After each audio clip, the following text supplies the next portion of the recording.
నమస్కారం. ప్రపంచంలోనే అత్యంత సంపన్నమైన అలాగే ఎన్నో అంతుచిక్కని రహస్యాలను తనలో దాచుకున్న ఒక అద్భుతమైన ప్రదేశం గురించిన ఈ లోతైన విశ్లేషణకు స్వాగతం. ఈరోజు మనం తిరుపతి బాలాజీ ఆలయం మూలాలు, దాని చుట్టూ అల్లుకున్న ప్రశ్నలు మరియు ఆశ్చర్యపరిచే వాస్తవాలను తెలుసుకుందాం. ఈ ప్రయాణంలో చరిత్ర, పురాణాలు, కొన్ని ఆసక్తికరమైన ఆధునిక పరిశోధనల కలయికను చూడబోతున్నాం.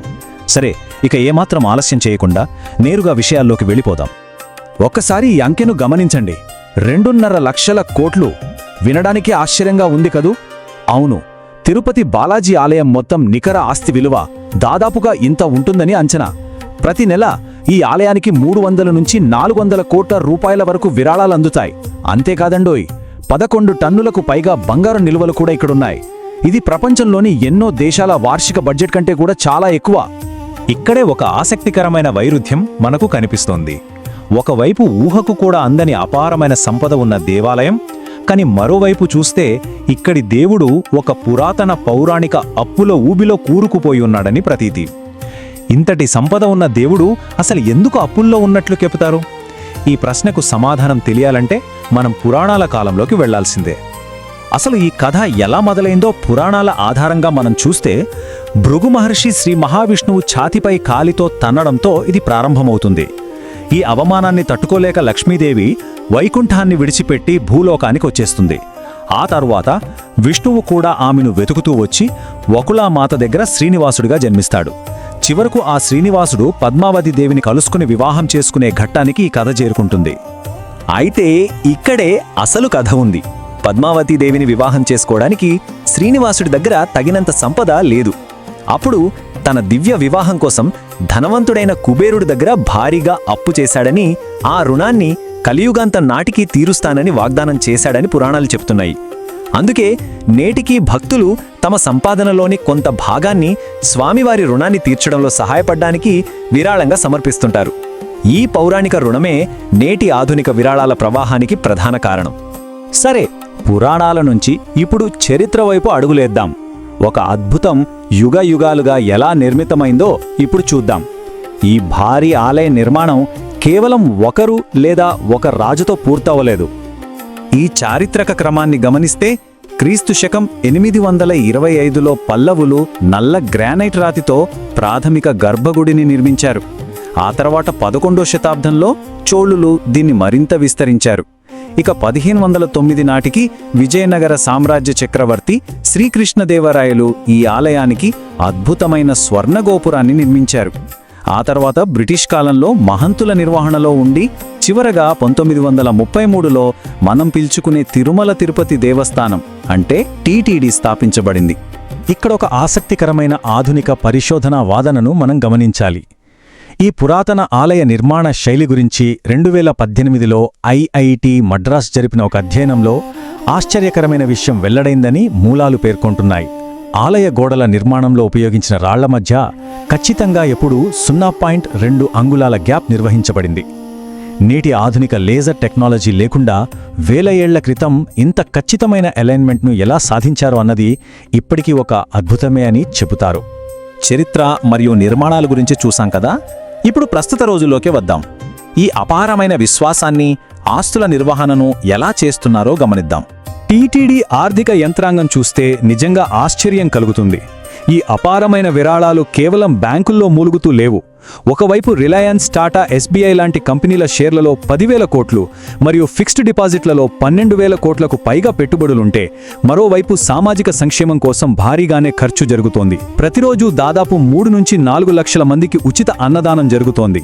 అంతేకాదు, పేదల కోసం 20కి పైగా ఉచిత మెడికల్ కాలేజీలు, ఆస్పత్రులు, విద్యాసంస్థలను ఈ నిధులతో నడుపుతున్నారు.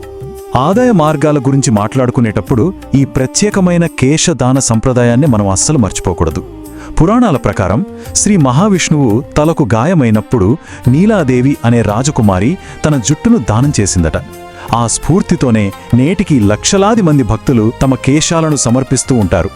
ఆసక్తికరమైన విషయం ఏమిటంటే, ఈ వెంట్రుకలను ప్రాసెస్ చేసి ప్రపంచవ్యాప్తంగా విక్రయించడం ద్వారా ప్రతి నెల దాదాపు 20 లక్షల రూపాయల ఆదాయం ఆలయానికి సమకూరుతోందని మూలాలు చెబుతున్నాయి.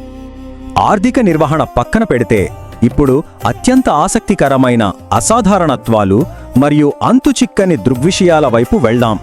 గర్భగుడిలో అసలు ఏం జరుగుతుందనేది ఇప్పుడు తెలుసుకుందాం. ఇక్కడ వినిపించే భౌతిక అసాధారణతలు సాధారణ సైన్స్కు అందవు. గర్భగుడిలో నిరంతరం ఫ్యాన్లు తిరుగుతూ ఉష్ణోగ్రత 20 డిగ్రీల సెల్సియస్ వద్ద ఉన్నా సరే స్వామివారి విగ్రహానికి ఎప్పుడూ చెమటలు పడుతుంటాయట. అర్చకులు దానిని ఎప్పటికప్పుడు తుడుస్తూ ఉంటారని సమాచారం. అలాగే విగ్రహం నుండి సముద్రపు అలల వంటి శబ్దాలు వస్తాయని, విగ్రహం వెనుక ఎవరో శ్వాస తీసుకుంటున్నట్టు ధ్వనులు వినిపిస్తాయని కొన్ని వర్గాలు పేర్కొన్నాయి. అంతేకాదు, గురువారం నాడు గంధపు పూత పూసి స్నానం చేయించిన తర్వాత స్వామివారి ఛాతీపై లక్ష్మీదేవి మరియు పద్మావతీదేవుల రూపాలు స్పష్టంగా కనిపిస్తాయని చెబుతారు. ఇక దీపం విషయానికొస్తే స్వామివారి ఎదుట ఏకంగా 1000 సంవత్సరాలుగా ఒక దీపం నిరంతరాయంగా వెలుగుతూనే ఉందని చెబుతారు. మూలాల ప్రకారం 2017లో DRDO వారు ఈ దీపంపై పరిశోధన జరిపారని, ఇది అమృత్తుల్య అనే ప్రత్యేకమైన మూలిక నూనెతో మరియు ఎన్నటికీ కాలిపోకుండా నెమ్మదిగా రూపాంతరం చెందే దేవదారు వృక్షపు బెరడుతో చేసిన ఒత్తి ద్వారా వెలుగుతోందని వారు గుర్తించినట్లు ఒక నివేదిక ఉంది. ఇక తిరుపతి అనగానే వెంటనే గుర్తొచ్చేది లడ్డూ.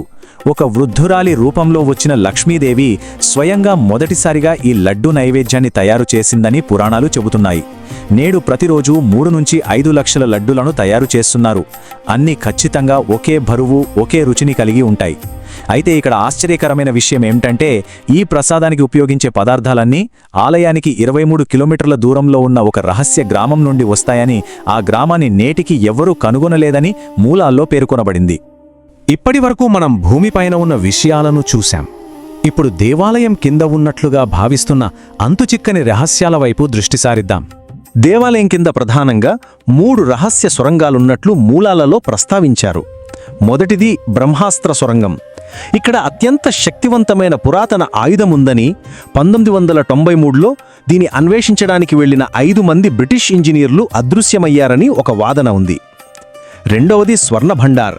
దీనిలో శ్రీకృష్ణదేవరాయలు దాచిపెట్టిన 500 టన్నుల బంగారముందని భావిస్తారు.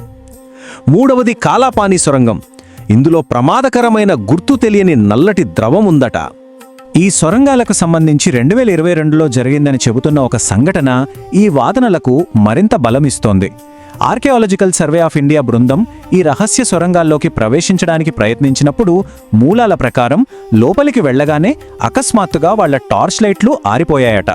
వారి రేడియో కమ్యూనికేషన్ పరికరాలలో ఒక వింతైన నిట్టూర్పు శబ్దం వినిపించిందని, ఆ భయంతో వెంటనే అన్వేషణను ఆపివేశారని నివేదికలు చెబుతున్నాయి. ఇప్పుడు మనం ఈ విశ్లేషణలో ఆఖరి దశకు చేరుకున్నాం. ప్రాచీన భవిష్యవాణులు మరియు ఆధునిక అంతరిక్ష పరిశోధనా సంస్థల అన్వేషణలు భవిష్యత్తు గురించి ఏం చెప్తున్నాయో చూద్దాం. కొన్ని మూలాల ప్రకారం 2020లో నాసా శాస్త్రవేత్తలు ప్రాజెక్ట్ గరుడా పేరుతో తిరుపతి కొండలపై కొన్ని రహస్య అధ్యయనాలు చేశారని ఒక లీక్ అయిన నివేదిక చెప్తోంది. ఈ కొండల్లోని శిలల్లో అంతరిక్ష ఉల్కాపాతాలను పోలి ఉండే ఒక అజ్ఞాత లోహాన్ని వారు గుర్తించారట. అంతేకాకుండా ఇక్కడి భూమి పొరల నుండి వచ్చే తరంగాలు ఖచ్చితంగా ఓం శబ్ద పౌనఃపున్యంతో సరిపోలుతున్నాయని, ఆ కొండల కింద ఉన్న ఒక భూగర్భ గుహలో ఒక సజీవ శక్తి మూలం స్పందిస్తోందని ఈ నివేదిక వాదిస్తోంది. ఇక 2035 ఈ సంవత్సరం చాలా కీలకమైనదని ఈ మూలాలు వాదిస్తున్నాయి. ఎందుకంటే ఈ నివేదికల ఆధారంగా ఈ భూగర్భ శక్తి మూలం ప్రతి సంవత్సరం పెరుగుతూ వస్తోందని, ఇదే వేగంతో పెరిగితే 2035 నాటికి ఇక్కడి నుండి ఒక భారీ అయస్కాంత తుఫాను ఏర్పడే అవకాశం ఉందని కొన్ని భవిష్యవాణులు సూచిస్తున్నాయి. ఈ అంచనాలు శాస్త్రీయంగా ఎంతవరకు నిజమనేది ఖచ్చితంగా తేలాల్సి ఉంది. ఇదంతా చూసిన తర్వాత మన మదిలో మెదిలే ఆఖరి ప్రశ్న ఒకటే. ఒక అపారమైన సంపద, అంతుచిక్కని అసాధారణతలు, రహస్య సొరంగాలు, భవిష్యత్తు గురించి భయపెట్టే అంచనాలు, ఇవన్నీ చూస్తుంటే ప్రాచీన విశ్వాసం ఎక్కడ ముగుస్తుందో, ఆధునిక విజ్ఞానం ఎక్కడ మొదలవుతుందో ఖచ్చితంగా చెప్పలేము. కొన్ని వేల ఏళ్లుగా సజీవంగా ఉన్న ఈ విశ్వాసాల వెనుక ఇంకా ఎలాంటి రహస్యాలు దాగి ఉన్నాయో కాలమే నిర్ణయించాలి. ఈ అద్భుతమైన విశ్లేషణ మీకెంతో ఆసక్తికరంగా అనిపించిందని ఆశిస్తున్నాం.